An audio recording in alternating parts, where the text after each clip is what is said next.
มันตกลงมาใจมันคิดโทษคนที่เคยกอดตอนนี้อยู่ไสฝนตกบุยเบาแต่ใจมันหนักเงียบทั้งแชทบ่มีคนทักถนนมันเปียกมันน้ำตาไหลยืนอยู่คนเดียวบ่มีผู้ใดเคยมีเจ้าอยู่ข้างในวันนั้นแต่วันนี้เหลือแค่ความฝันเสียงฝนมันดังแต่ใจมันเหงาอยากให้เจ้าหูว่าคิดฮอดเจ้าถ้าฝนมันพาเสียงนี้ไปอยากให้เจ้าหูว่ามีคนรออยู่ตรงนี้ฝนตกใส่ใจคนคอยแน่เด้อ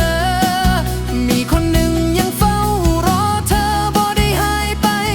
ยังอยู่ที่เดิมแค่รอให้เธอกลับมา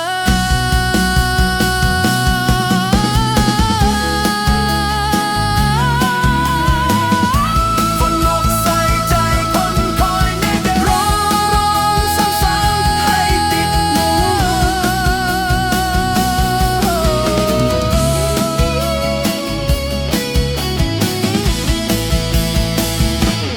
เปิดเพลงเก่าที่เคยฟังนำกันภาพวันนั้นยังชัดในใจฉันถึงเจ้าสิไปมีคนใหม่แล้วแต่ใจดวงนี้ยังหักคือเก่าบอกกล้าทักไปกลัวเป็นส่วนเกินได้แต่เดินตากฝนเพลินๆหวังว่าสักวันเจ้าสิย้อนมาอยู่ในอ้อมกอดอีกครั้งฝนตก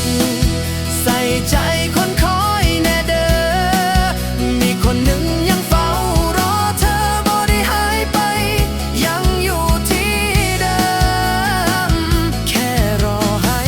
เธอกลับมาฝนยังตกแต่คนมันบ่คือเก่าแล้วฝนยังตกแต่คนมันบ่คือเก่าแล้ว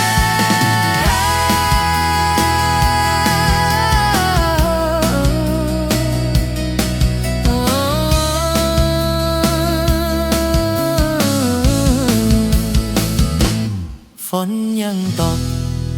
แต่คนมันบ่คือเก่า